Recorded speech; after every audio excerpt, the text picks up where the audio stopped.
And I think the beginning of the idea is to note that there are various people who you might say kind of belong to a set of relatively famous pseudo intellectual atheistic showmen who are known in popular culture, or let's say somewhat well read popular culture in the Western world, who make some of the same or similar kinds of arguments about the foolishness of the Hebrew Bible's idea of one God who created the world. You could list different people and they don't all say exactly the same thing, but they make kind of similar straw man or they make similar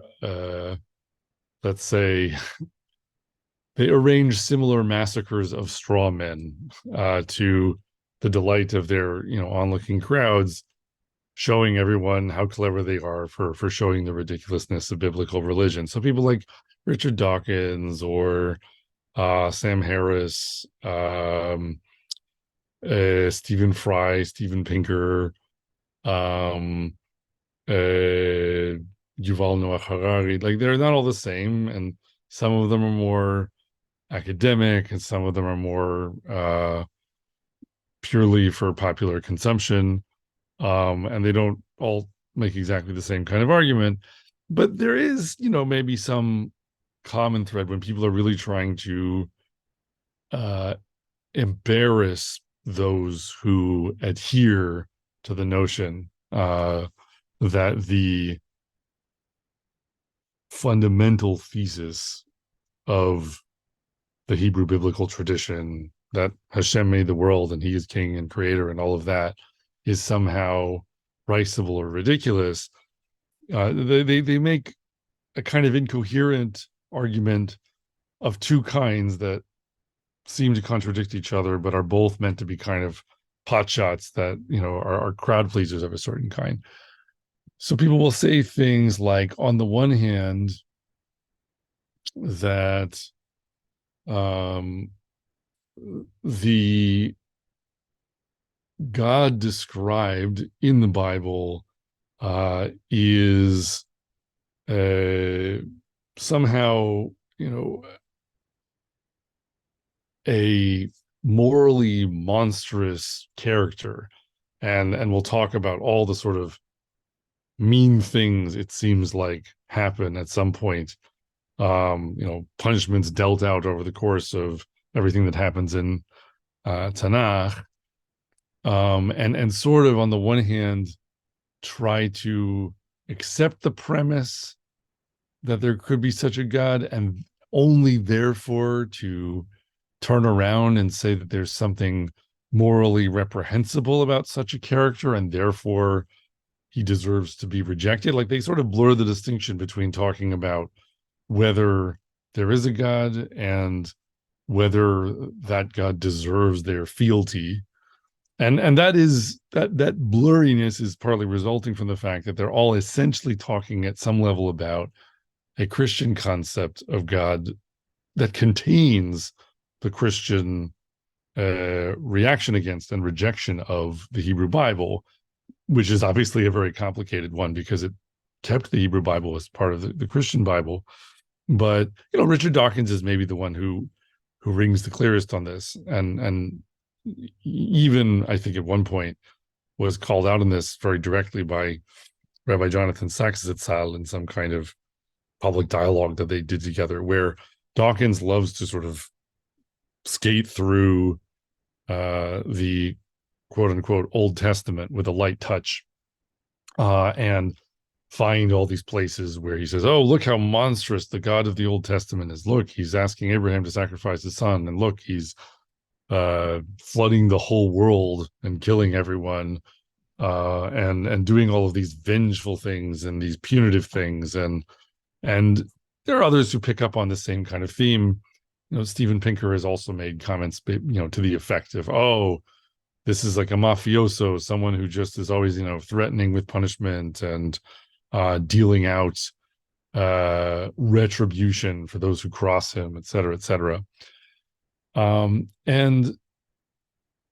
there's in that frame a particularly kind of Christian critique that's going on here, where it's basically kind of saying, if there were a God who's worthy of our fealty, it should be one who's all about love, who's all about kindness, who's all about all these good things, seemingly.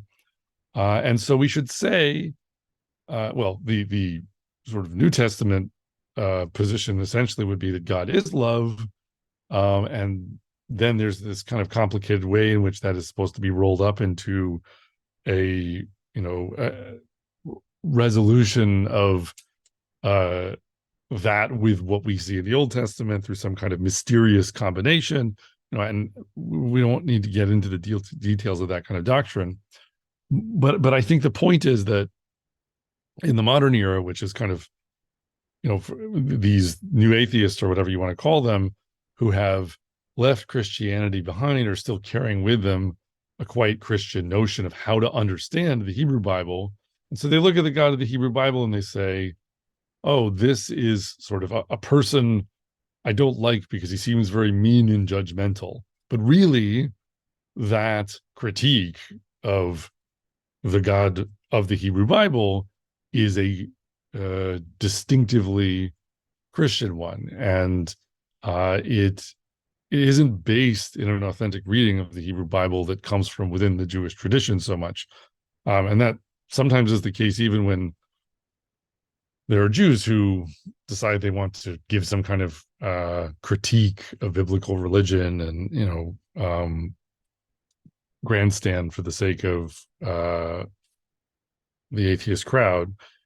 So that's one kind of notion, is that you're talking about, oh, well, if I'm going to serve or worship a God, I certainly don't want it to be this one, because look, he sounds really retributive and judgmental and capricious and temperamental and all of these things that don't seem sufficiently worthy of my fealty. But then they'll turn around and they'll also say, but by the way, clearly, just reading all the stuff that's here, again, talking, these are the new atheists talking about the Bible. They say, look, all at the same time, it's demonstrably false, and therefore this isn't true anyway. So we shouldn't believe in what's in here because it's not talking about anything that exists. So it's sort of wanting to just kind of deliver both kind of punch and say, well, on the one hand, I refuse to give my loyalty to this God as though he is a personality that you can choose to give your loyalty to or not, because I judge him to, not meet my very high standard or my actually cryptically kind of Christian standard, where it's by the standards of the New Testament, the Old Testament God doesn't, pass muster. But at the same time, it's also, and by the way, this is all nonsense. It's not true. It's not telling you things about the world that are true. And you can test that. You can show that it's making up many claims that don't hold up. For example, that we know the world took a lot more than 7 days to create, etc. And so there are these two kinds of attacks. Just to summarize, one, that the personality of the God of the world described in the Bible is one that you come to and you say, well, clearly anyone who's actually deserving of being called God would be much nicer than this. And I therefore reject it at a sort of level of personal revulsion at not wanting to give my loyalty to a deity thus described. And also that we're talking about a fantasy that is somehow not substantive, that doesn't have the science behind it, however people want to put it. And so, what's the point of all of this anyway? Let's just close the book and not bother looking at it. Something like that. These are the kinds of arguments you hear from, again, the popular pseudo-intellectual atheist crowd pleasers that come from either academia or popular science writing, etc. And I think that the interesting thing now to ask is anything in what we just described actually how the text of the Torah and Tanakh are really seeking to be read? And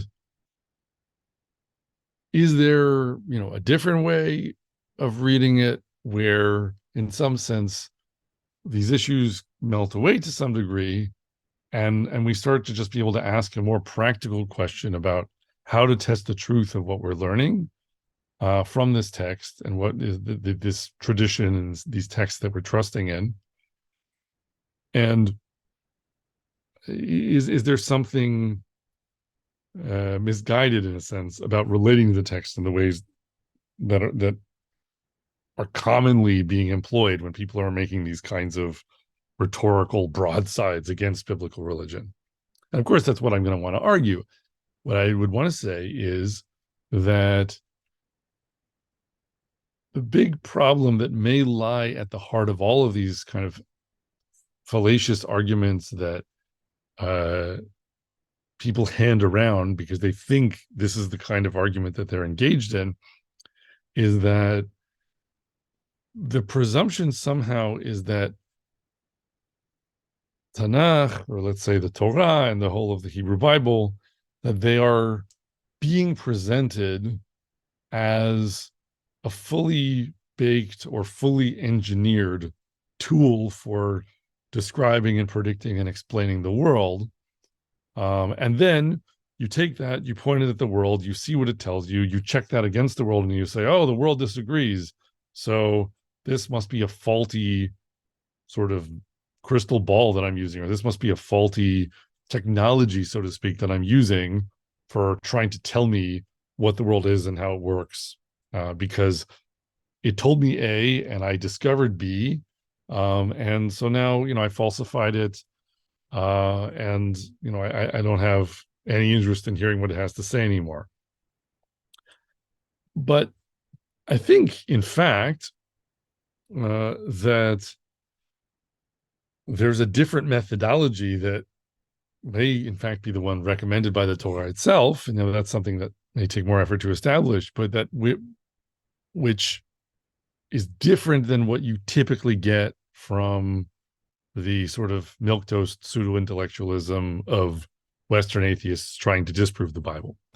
And that is to think about Tanakh instead as something that isn't complete until we combine it with the world that we live in and the world that we experience. So to read the Bible not as a complete delivery of what you need to know, but rather as, in a sense, half of the puzzle, which is completed by the other half, which is the world in which you're going to be using this text to get around. And you're going to find out what's in that world, and you're going to take the empirical experience of that world and combine it with what you read there. And that's where you are really going to get something that works and something that makes sense. And I actually think, in a funny way, there's an interesting analogy here that we can make to machine learning, which is an exciting new field in quantitative science and engineering. It's led to the development of a lot of new technologies in the last several decades, and there's a lot of excitement about its potential. And we don't have to talk about everything that can be said about machine learning today, but I just want to make a simple point about something in how machine learning works that may provide a kind of helpful analogy that we can relate to living in this super modern era. So just thinking about a very simple mathematical relationship that you could observe empirically in the world, you could say, suppose you didn't know things about people at all, and you were just going to try to find out things about people or some other, species of animal, whatever you want, like some kind of creature. Let's say it's people, and you're trying to collect data in order to figure out, relationships between different things that you can measure. So you say, okay, how many people here, do I have? I look at one of them, I look at the other one, I look at another one. Let's say I look at 100 people. And the first one I look at has two eyes. So I write that down and I say, okay, I have one person. Now I have two eyes. Okay, now I just counted a second person. That person also has two eyes. Now I have two people and I have four eyes. And you keep on doing that. And almost all the time, you're going to get one person, two eyes, and you'll have a relationship of like, if n is the number of people you have, then two times n is the number of eyes that you're going to have after, your total number of observations. Even though every so often, maybe one person will have only one eye.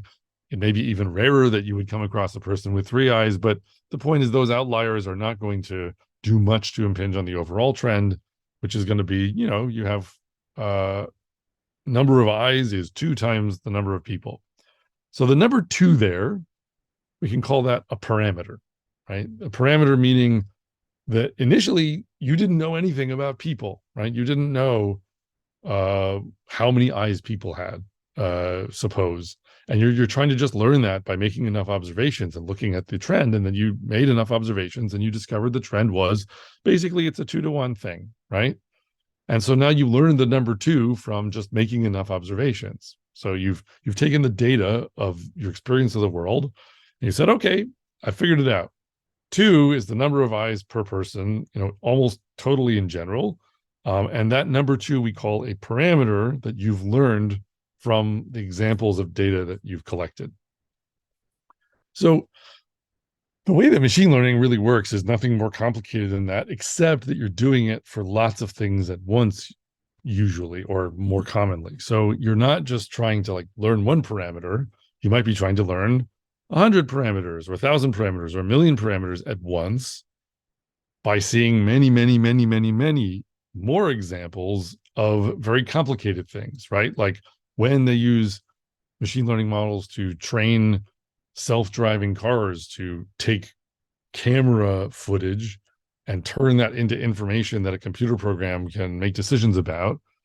Part of what they just have to do is show computer models enormous amounts of camera footage as examples. So they start to kind of figure out like, what are all the different things that are out there in the world? And, oh, look, that thing that's moving, through the sky rapidly, and it seems to have two things flapping next to it, that happens more than once. And when it does, it's usually two things flapping next to it and not, five things, because birds usually have two wings instead of five. And, obviously self-driving cars are not actually that interested in how many wings birds have. But the point is that you start by just taking the data of a whole lot of experience. And then from seeing many examples of that, one can start to use numbers to codify the regular and predictable aspects of those data. And it takes a lot of numbers to codify all the relationships when there are so many relationships, because there are so many different pieces of data that are being held next to each other at the same time. And so machine learning at some level is about, it's a family of different kinds of mathematical methods for saying, let me take a whole bunch of different examples of observations that I make, and try to figure out how to summarize using numbers what the typical relationships are that exist between the different pieces of those observations, also usually rendered into numbers. And so, it's a whole field. There's a whole lot of other discussion you could have, but that's what's kind of going on in the background. And so at the beginning, before you've made observations, you have all these parameters and you don't know what value they should have yet, right? Because you don't know which relationships are reliable and predictive. Like, I mean, we've been talking just about people having two eyes or birds having two wings, but obviously the world is summarized by a much greater diversity of relationships, right? Like there's a range of floors that a house will typically have, or there's a range of dimensions that a window in a house will typically have. And just by seeing many examples, you could start to train a computer algorithm to know that windows are never a mile wide, and they are also never a millimeter wide. And then it starts to get a sense of what's actually typical. And for every other kind of example like that, It also can be about relationships, right? Like that if a window is, a foot wide, it's unlikely to be 100 feet tall. But if it's 100 feet wide, then maybe it's more likely to be 100 feet tall, and things of that nature. So it's about all the different numbers that you could use to summarize what you're observing, and all the different relationships, however complicated and conditional they might be, where actually you can't really just state it as a relationship between two numbers. Like maybe it's a relationship between 10 or 100 different numbers at once, where you're sort of describing how they all have to vary at the same time in certain ways in order to be consistent with all the examples of what you've observed. Okay.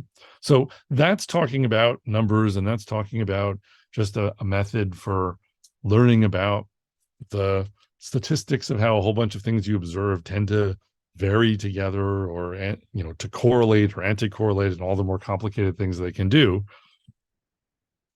And the point is that when you make a model, a machine learning model that has good predictive power, so that it can do something like take a picture and tell you, is this a picture of a cat or a dog? And it can do that accurately, or, it can make attributions or predictions based on some input that you give it that's very complicated with high accuracy. Always what it's doing is it's doing that just because you've trained the parameters of some model. You've helped a computer algorithm figure out which parameters to use to summarize the relationships it observes and all the examples that it sees, so that it can maybe generalize and see some new question that you ask it. And it's basically saying, based on all the examples that have already been shown, these are the relationships that are going to be likely to hold between the different observations that you could make. And those are summarized by certain parameters. And now you're going to ask a new question, and you're going to say, all right, what if my observables are in this configuration? Now, what do I expect this other piece of what I'm looking at to be doing? And there is a prediction based on, those parameters that you've learned that summarize all the different things that you've seen so far, and what the trends are and the relationships that are typical. So given that that's the case, I think the idea we just want to hold in our head is that the simple sequence is you start with an untrained model of the world, and then you make your observations, you get some data about the thing you're trying to summarize. You use that data to train the parameters, in other words, to choose the values of all the parameters of your model, so that the model is now going to make predictions that are more consistent with the world that you've observed. And then you have a model you can go around and do stuff with, because it's useful, because it actually may have some predictive power about the world that it's been trained on, that, the examples that it's seen. And I think there may be something of an analogy there in thinking about what we're actually supposed to be doing when we're, for example, reading the Torah and reading Tanakh and thinking of it as a book that tells us about the world. Because at the end of the day, Tanakh, the Hebrew Bible, is a book that sounds like it's trying to tell us about what the world is to some degree, and what has happened in the world, and what may yet happen in the world, like all of those things. And yet, if we read it in a plain way, to be doing that as though we understand already what all the parts of it mean, then there are things that can sound implausible, whether they are to the ear of a person who lives in the world of the commonplace, or to the ear of someone who has somehow been engaged in a lot of fancy forensic science of astrophysics, or archaeology, or whatever else. Because if we say, okay, the universe was assembled in 6 days, well, we know that much simpler things than the universe almost always take longer than 6 days to put together, right? Like, of every example that we know of in our life, the gestation of a human being takes 9 months, for example. So I'm saying, even to the common sense reasoning of a person reading the Torah at any time in human history, I don't think we're supposed to read, well, Hashem made the world in 6 days, and immediately say, oh yeah, okay, that makes sense. That seems reasonable given whatever else I experience. And you might say, well, this is just supposed to demonstrate his great power because you can't make things like that in 6 days, but he can. And isn't that marvelous? And so, in one sense, perhaps that might be, part of the meaning of the text.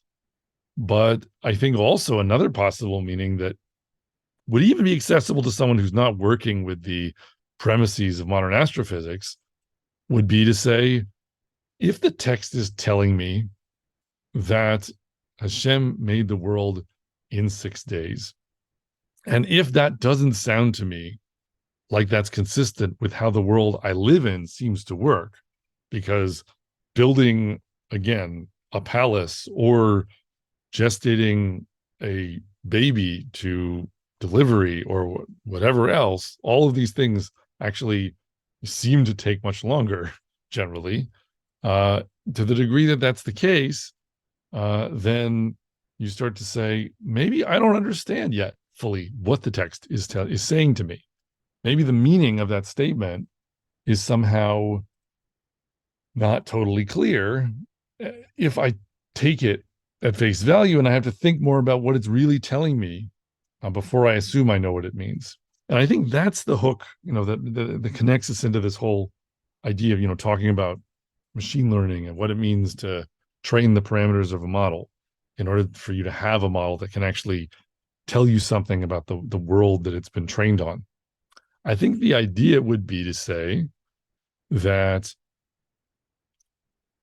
while it's the case that the Torah, the Tanakh, tell us things about the world and that they're not just kind of a blank slate that's just a notebook where we write down things that we observe, at the same time, there's enough about what the words on the page actually mean that isn't totally clear to us without reflection and without measuring what we're reading against the experience of the world that we inhabit, that we kind of are being given the framework of a model that we still need to train with the experience of our passing through the world and seeing what it is and how it works, right?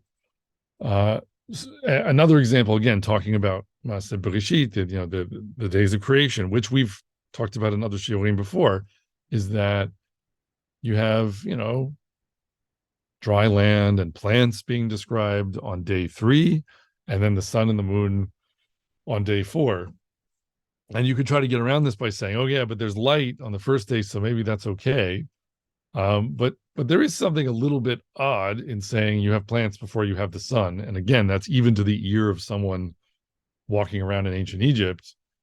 It's pretty clear to people that plants need the sun. There wasn't a lot of other light that plants cared about, especially in the generation that the Torah was given to. So if the Torah is going to come and say to us that the sun comes on day 4 and plants come on day 3, why would it do that? Given that we're going to live in a world where plants need the sun to grow, right?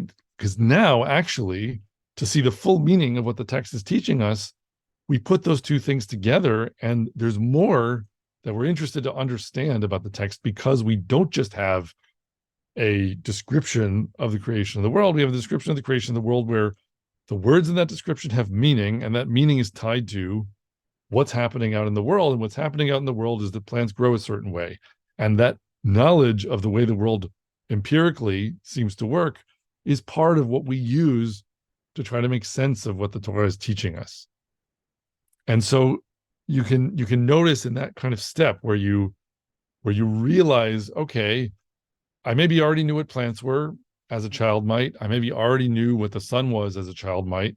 And I grew up a little bit. I lived in the world, came to understand that plants need the sun to grow. And suddenly I'm not reading that passage in the Torah the same way anymore, because now I can't help but notice that Hashem chose to tell me that plants came on day 3, that the sun came on day 4. And he chose to tell me that despite the fact that I'm living in a world that he made where plants need the sun to grow.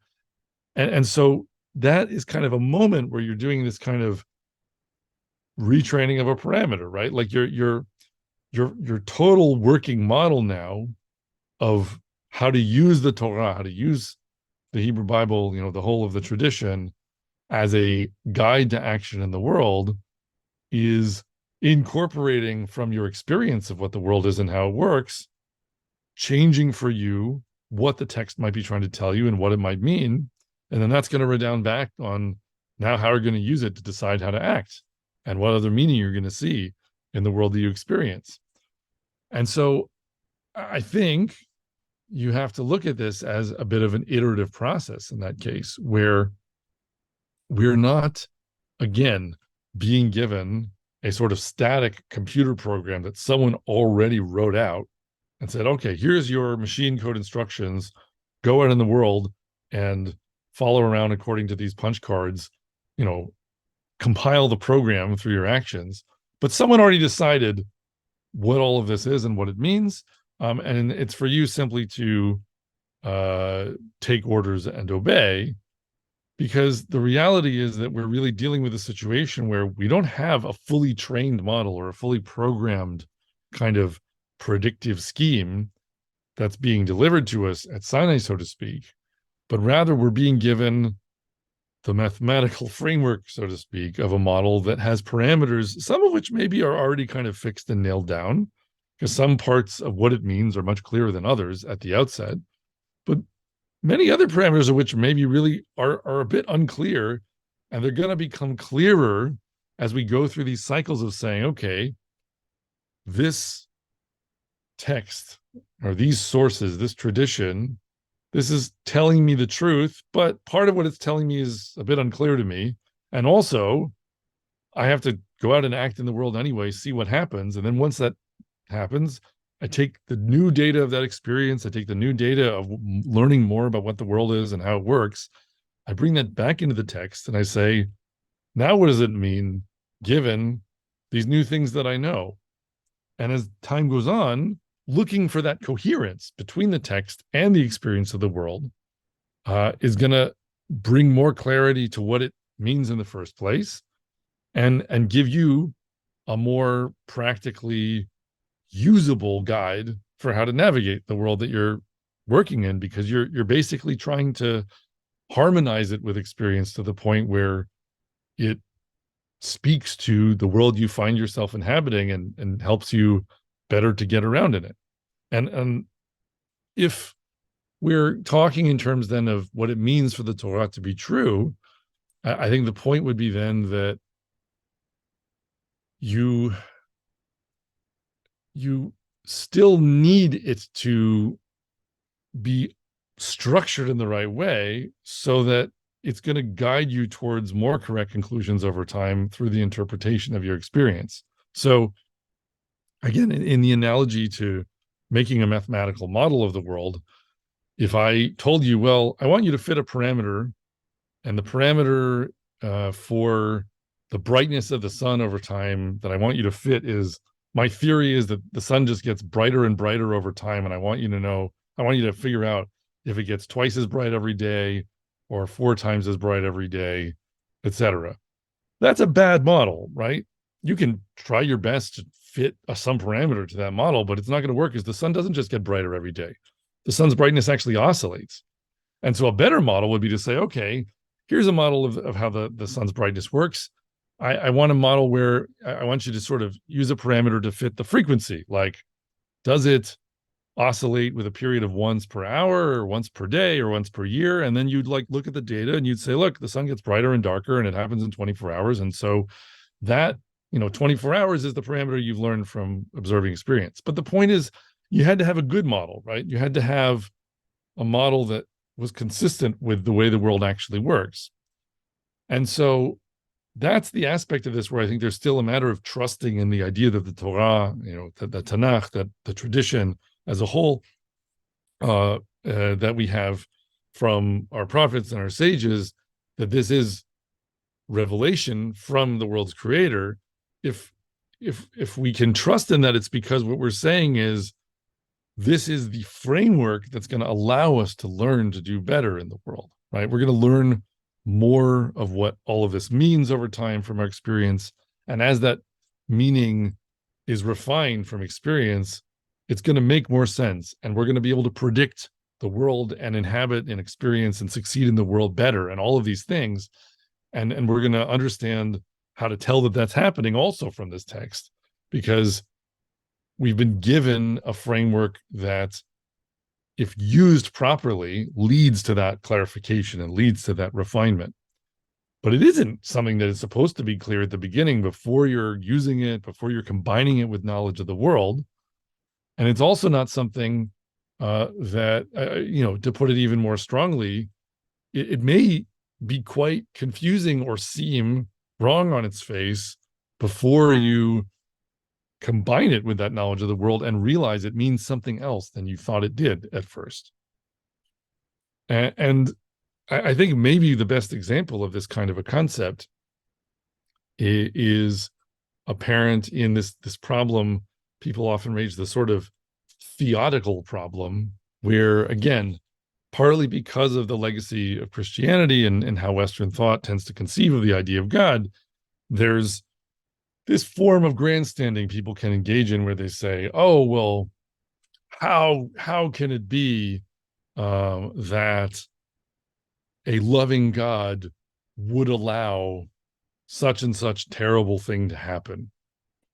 And of course, at one level, there are legitimate ways of asking that kind of a question, because both from the standpoint of personal pain sometimes, or national and historical pain, as Am Yisrael have felt at various times very legitimately, sometimes you do turn to Hashem and you want to say, how could you do this to us? And we feel hurt, or I feel cast away, and I don't know how to seek relationship to you in this kind of a state. But all the same, I think the funny thing is that the world that atheistic, new atheistic scientific rhetoric is sometimes arguing for, which is a world in which, in the imagination of such people, there is no God, and there is no order, and there is no purpose, and there is no meaning. That clearly is a world with a lot of cruelty in it, and a lot of seemingly pointless cruelty in it. But then what is strange is that they're not considering the possibility that component of human experience should be something we should be reading into the text of the Torah, and then trying to make sense of what it's really telling us about what the world is and what it means. Because in actuality, there's a lot in the Torah where Hashem is saying, well, okay, if you do things like I ask you to do, then I will, return that trust, or I will reward that trust with blessing and with support and with help.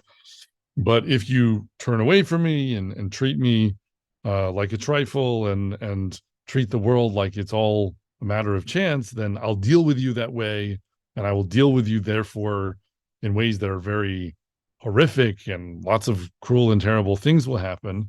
So within the framework that the Torah is laying out, it actually is allowing for the possibility that sometimes the world seems chaotic and cruel, and also the possibility that sometimes it doesn't, and that those different kinds of occurrences actually can form the basis for our understanding of whether we're doing what Hashem wants us to do, whether we're not doing what he wants us to do, and that we have the chance to take those experiences and learn and take it back to the text and study, and maybe kind of figure out, okay, maybe we can fix things, maybe we can do better, right? And so the grandstanding you sometimes get, again, from the sort of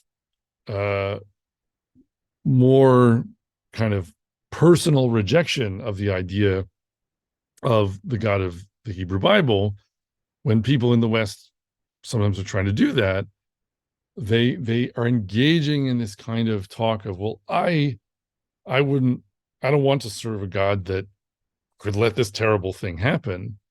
But that very kind of argument is in some sense denying the possibility that there's a more sort of dispassionate empirical way of relating to what the text is trying to teach us about who Hashem is by just saying, look, let's treat this text as though the thesis is Hashem made the world and he's going to show us who he is and what he's like, partly by talking to us about himself in this text, and partly through what happens in the world. And by what happens in the world, read through this text, we're going to come to understand what he means when he says he's merciful, what he means when he says he's just, what he means when he says that sometimes he will give us blessing, and what he means when he says sometimes he will punish us. And so instead of our standing outside of it and saying, well, I know what justice is, and I know what love is, and I know what blessing is, and I know what deserves punishment and what doesn't. And so I look around the world and I see all sorts of things happening, and I'm sure that I know that all of these things, shouldn't be happening if there were anything such as justice. Instead of assuming we know what it means, the activity we're supposed to be engaging in is saying, can I deepen my understanding of what these different things mean, refine my parameters, so to speak, by assuming the underlying framework that the text lays out is true, and then using the experience of the world over time to realize, oh, actually, when Hashem says that he is, a judge of all the earth, or at least when Avram says about Hashem that he is a judge of all the earth, that doesn't mean that no one ever dies, for example, right? So like a childish idea of, oh, well, if he's a judge, then he's just, and if he's just, then he's fair. And it's not really fair to punish anyone that seriously because, of course, you should let them say they're sorry or something like that. That you can make some argument for why actually you fundamentally reject the idea that Hashem is acting justly, because sometimes it seems like bad things happen to people, especially maybe that seem not to deserve it. But that overly simple starting point is something you could say, let's take it to the text, let's take it to the experience of the world, and let's refine what that word means. Like whatever we thought it was meaning, it wasn't meaning that. It was meaning something deeper, something more profound, something more complex. And we're going to learn that from the data of the world on the one hand, and measuring that against what the text is talking about, with the presumption that it's telling us something that will be true once we refine our understanding of what it means enough. And I have maybe a theory of how this idea is being gotten at in the text of the Chumash itself, but maybe we can turn to discussion a little bit first, and then we'll see if there's time to get back to that. Can you hear me? Yeah. Okay, so at some point, my screen is frozen, so I just see a picture of you and me. But okay, fine. I guess you see yourself at least. Yeah. Wait a second. Do you see me now? Yes. Okay, so it's just on my side. Okay.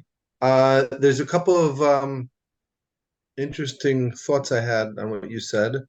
One is that perhaps one can tie what you said to the concept that rabbis have brought up over time, which is that enhancing one's secular knowledge enhances one's limud Torah.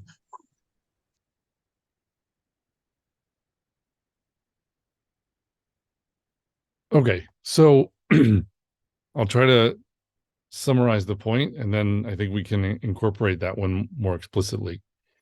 So the overall point again is that the Torah is not, so to speak, a model of the world and what it was and what it is and what it will be that already has on its own perfectly clear meaning that should be discerned by the reader, and who can then take all of those claims that it's making and just test them and falsify them as he may, but rather that we should think of it as the framework of a model that is the correct model without all the parameters fully fitted to the data yet, right? So it's an example we would give is like a correct model of how bright the sun is that it oscillates, and you have to learn from experience that it oscillates once every 24 hours.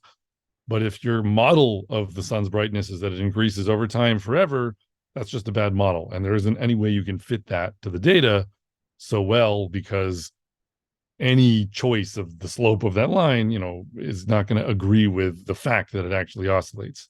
So the presumption, I think, that forms the basis of a rich emunah, a rich faith in the Torah being given from the hand of the creator of the world, is to say, I'm not going to believe that I already have here a model or a description or an account of the world in its past and present and future that already fully has clear meaning, but I have been given the framework for the discovery of that deeper meaning over time, as though, I'm engaging in some machine learning or some kind of parametric optimization of a model where I get more and more data from experience.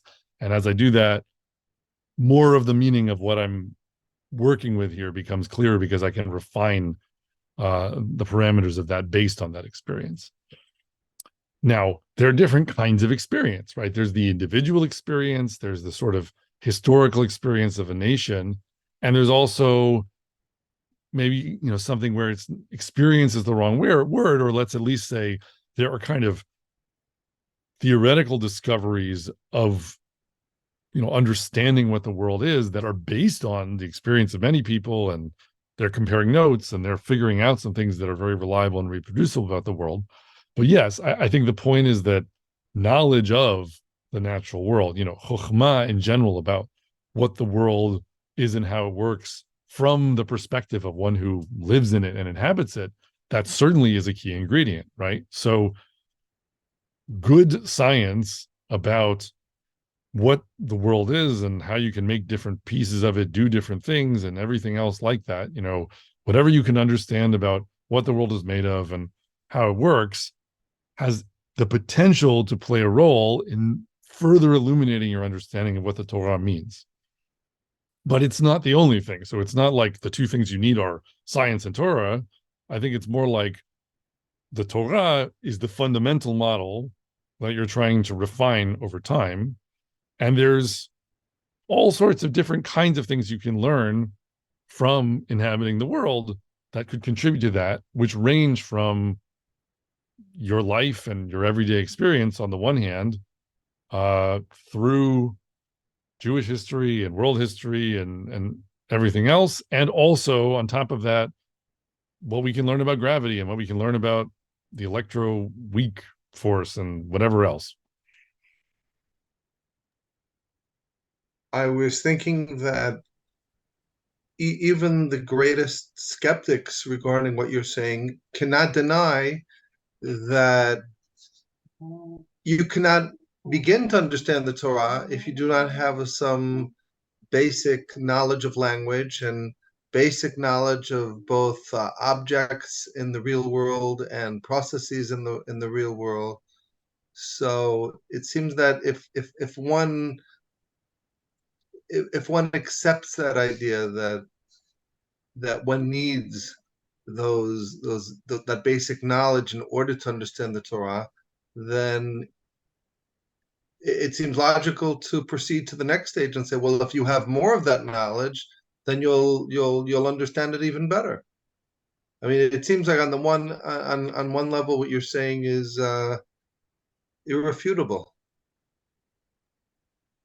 The thing that I think is slippery about it, if I'm going to try to critique the position that I'm taking here, is that it may not be obvious which parts of the Torah are, let's say, nailed down and which parts are supposed to be the ones where we say, oh, that's what it meant, right? Because it is, at the end of the day, not just a sort of collection of different sorts of wisdom about the past and present and future. It's a book of laws, for one thing, that's telling us to do specific things like sacrifice 2 sheep every day on Har HaBayit. And the word keves in that, keves echad taseh baboker ve'et keves hashani taseh ben harbaim. If we're going to say that, what does the word keves mean? We can't fulfill the mitzvah properly unless we know that keves means sheep, and we agree that that's true. And that's what Moshe taught us, and that's what Hashem wants us to do. The moment that we lose track of the meaning of that word and we think kevis means iguana or something like that, seemingly we're, maybe going off the rails and doing the wrong thing. And we therefore can't allow at some level the radical extreme of saying, well, every one of the letters in the Torah, someone can come along and claim that actually, well, I've lived a lot in the world, and now I think this word means something totally different than it means. And yet, on the other hand, I think there does need to be a lot of room for that. And funnily enough, I think that the Torah kind of plays with this notion, because the thing that I don't know if this is the only purpose that this narrative element serves, but there's a few times in Sefer Bereshit where there is a there's a kind of motif that appears where the Torah does something to call our attention to the fact that the reason that we think a thing has the name that it has comes from somewhere else than the reason that the Torah gives for why something has its name. So I can think of at least two examples of this. One is the city or the wells of Beersheba, and the other example is the name of Yitzchak Avinu, Isaac. So Beersheba is named Beersheba when Avraham Avinu gives Avimelech 7 ewes, 7 female sheep, as a sign of a covenant or oath between them. And we see the 7 ewes, and we can't help but think that the reason that Beersheba is going to be named Beersheba is because there's a well, and there are 7 ewes there, and Sheva is the number 7. And so that's why it must be called Beersheba. But that isn't actually what the Torah says about why it's called Beersheba, because the word Shvuah, which sounds a lot like Sheva, is the word for oath. So when the Torah ultimately says why it's called Beersheba, it says, Al ken kara lamakom hahu Beersheba, ki sham nishba'u shnehem. So it was called Beersheba because there they had both been sworn. And this is right after the verse, Vayomer ki et sheva kvasot tikach miyadi ba'avor tihiyeh li le'ida ki hafarti et habe'er hazot. And he said, these 7 ewe lambs shall be taken from my hand, that they may be witness to me that I've dug this well. So Avram is saying, on the one hand, it's the Sheva Kvasot. And on the other hand, we're being told by the Torah that the name is coming from, the oath that was sworn there. And so it's playing with this thing of the Sheva. Is it about an oath? Is it about a 7? And it's destabilizing the ground under your feet a little bit and asking you, do you know why you use these sounds to evoke this thing? Like Beersheba, the city, is the constant. That is what is named Beersheba. And actually, there's another event in the life of Yitzchak Avinu where, again, something to do, I think, with oaths and not with the number 7 happens. And again, the place is called Sheva. And that time it's like, and that's why it's called Sheva, because it happened in the life of Yitzchak this way. So it's telling you, even in another generation, it's like the reason it maintains its name or something is a different reason. And then, of course, there's this whole thing with Yitzchak himself, where the announcement of Yitzchak's imminent conception or birth by angels who are visiting Avram and Sarah, that causes, so first when Hashem says to Sarah, or we could say when whoever is revealing it, an angel or Hashem, however she's getting the message, says to Sarah that she's going to have children, she laughs. because she says, "Well, I'm old, and so my husband is old."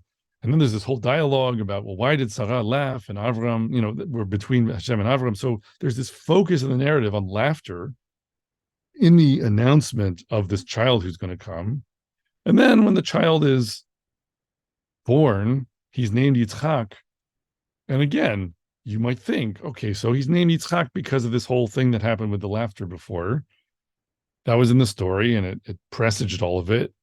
But when Yitzchak is actually born, what the Torah says is something different, right? That now what it says is that Vayikra Abraham et Shem beno hanolad lo asher yelda lo Sarah Yitzchak. And that's the name, but it says, Watomer Sarah tzchok asali Elohim kol hashomea Yitzchak li. Right? So Sarah's reason at the time when Yitzchak is being born actually is more like people are going to laugh at her or about her, about the fact that she had a child.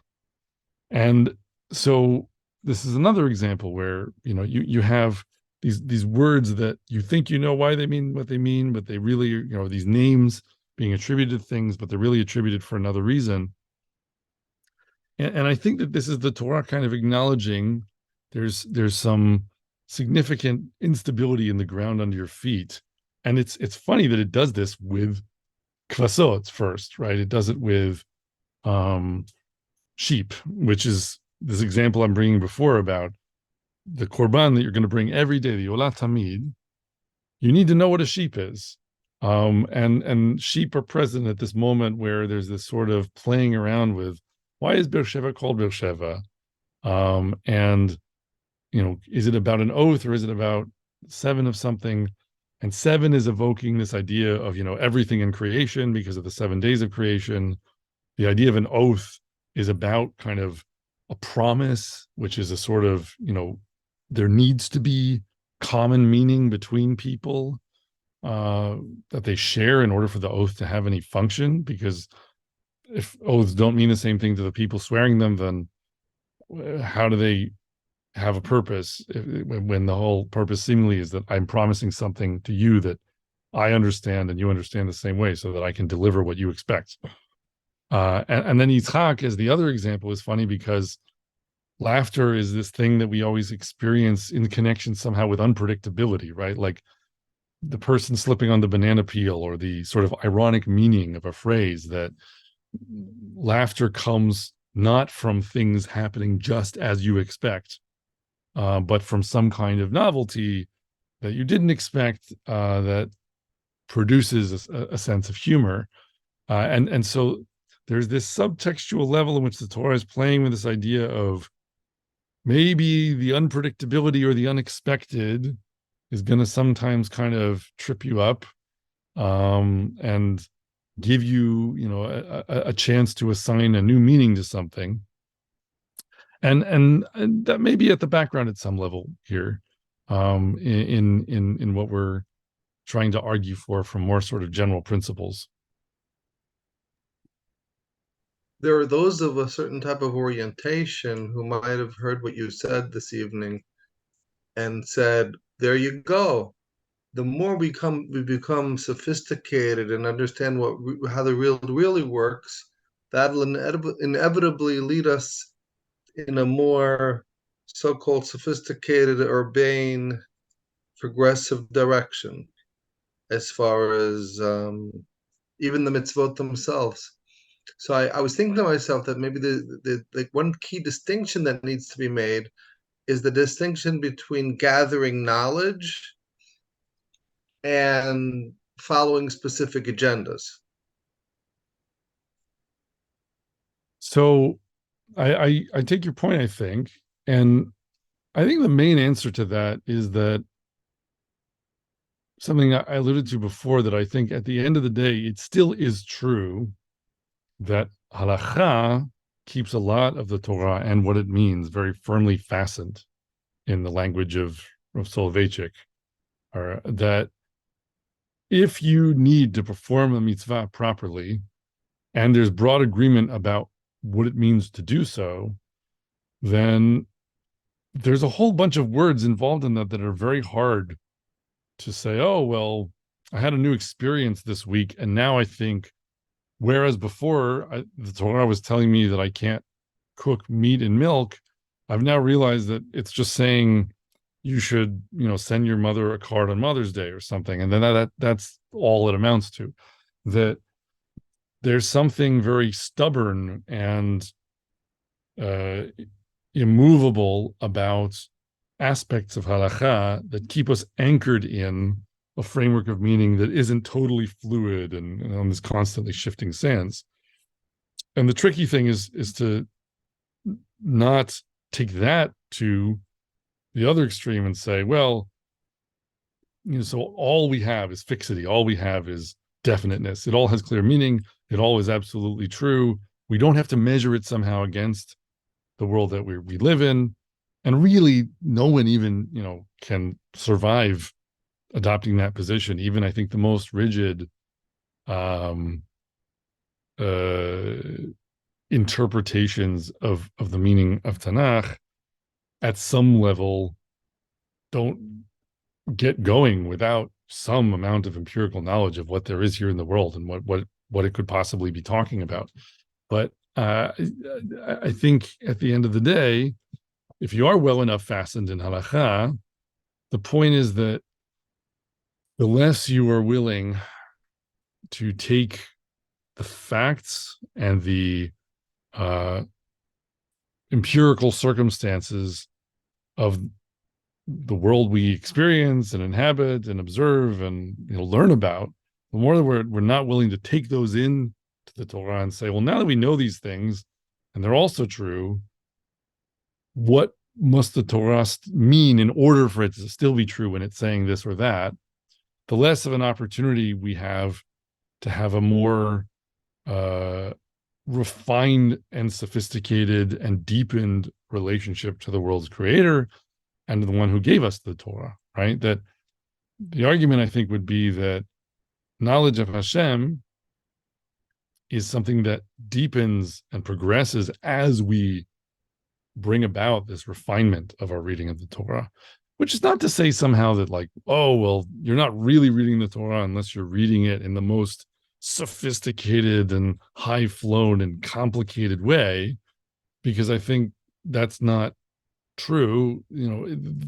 All the meanings of the Torah need to be there. And at some level, perhaps the ones that have the broadest accessibility at some, in some way are the most important, or in their own way, the most profound. But anyone who says, I've figured out who Hashem is and what he wants of me, and I'm done with that, and now I know, and all I have to do is implement the program from this point on, that is not, I would argue, serving Elohim Chaim, because life is always developing and evolving. And that is a very static and limited notion of Hashem, because whatever you know currently or think you understand currently about Hashem is not enough. It can't be enough. And for anyone to assert otherwise, uh, they're on the path to replacing the ever growing and deepening relationship with Hashem that they could have with an idol that has a static and limited sort of endpoint. So you I think always can raise the question of the danger of the opposite extreme, of pulling out too many of the stops and letting things slide around, and it all loses meaning and it all becomes just whatever you want it to be. And yes, of course, that danger is there, and it especially is there when you're not bound by halakha and when you're not committed to a common framework of action that has a lot of things in it that you can't mess around with, because cows are cows and they are kasher and they produce milk that can make meat not kasher if it's cooked with it, and all of those things that we're not changing from one week to the next. But there are dangers that lie, at the other end as well. And I think an especially serious mistake would be to say that somehow you are serving Hashem only better by making your kind of modeling framework that you get from the Torah more rigid and less able to refine its parameters through experience, through empirical knowledge, through scientific knowledge, through a reinterpretation of your understanding of what something in the Torah is telling you and what it means. And maybe, to close with one example of that seems clear to me, the Torah, for example, promises us that when we keep the Shemitah, the sabbatical year, that there will be enough food that will be produced in the sixth year in order for us to have enough for the seventh and eighth year, right? That there's this concern, in a sense, that if you're a subsistence farmer and you stop farming the land in a way that's trying to make it as productive as possible so that you can maybe sell some extra or whatever for a year, then maybe you're just going to starve to death. And the question is, what does the Torah mean by saying, no, don't worry, there will be enough food? Is it really saying that the same plot of land, which in a normal year is going to produce 100 sheaves of grain, will produce 200 or 300 sheaves of grain in this year because it's the year before the seventh year, and that will work like clockwork, and that's a kind of predictable part of the fabric of the world, naturally, that if everyone's keeping Shemitah all the time, then we'll just have inexplicably better crops always in the sixth year, and then we'll have enough food. Is that really what the Torah is saying, black on white, with no sort of asterisk or no sort of complication to that story? Or could it be that it's saying,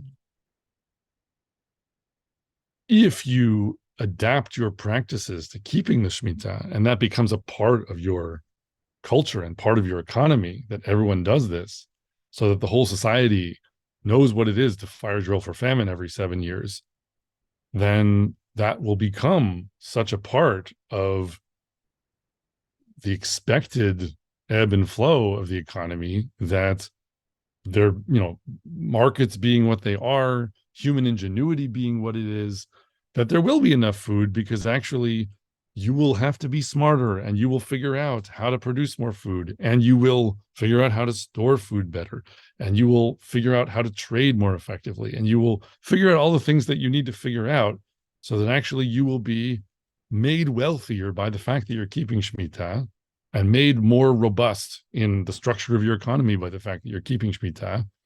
And as a result, there won't be mass starvation because people aren't farming the land as aggressively as they usually do. Now, I don't want to rule out the possibility that whenever he wants, HaKadosh Baruch Hu can give us a better crop. And obviously, agriculture is not a clockwork mechanism, and it can fluctuate for all sorts of reasons. But for someone to assert that there's only one way of reading what the Torah is telling us here, and in a sense, there has to be a very simplistic kind of magic that we can observe either to work or not. And then we now have to say, well, if we look and see that it's not working, then we either have to stick our heads in the sand and start getting used to blinding ourselves to the empirical facts of the world that we inhabit, or we have to say somehow that there's some shinui hateva, there's some change in nature, and the magic doesn't work anymore, and we can tell ourselves stories about all sorts of ways in which it used to work, but it doesn't work now because we're waiting for some kind of, apocalyptic end of things, and before that the magic won't come back, and so we don't even need to bother rebuilding the temple because the magic isn't back yet. There are serious problems with the gymnastics people have to go through in order to explain to themselves their overly rigid interpretations of what the text must be saying when they're confronted by an empirical reality that butts up against that. And I think the argument here would be simply that it's not even clear that that's what Hashem is enjoining upon us. That I don't necessarily get from the Torah that the greatest merit somehow is in giving the most rigid and simplistic reading to every part of the text and assuming the meaning of it is fully baked, and we don't have to measure it against the reality of the world that we've lived through. We would like to encourage our viewers to share these videos with friends and send in your responses. If you would like to obtain Birkon Nusach Eretz Yisrael or invite the rabbi for a speaking engagement. Please email us at office@machonshilo.org.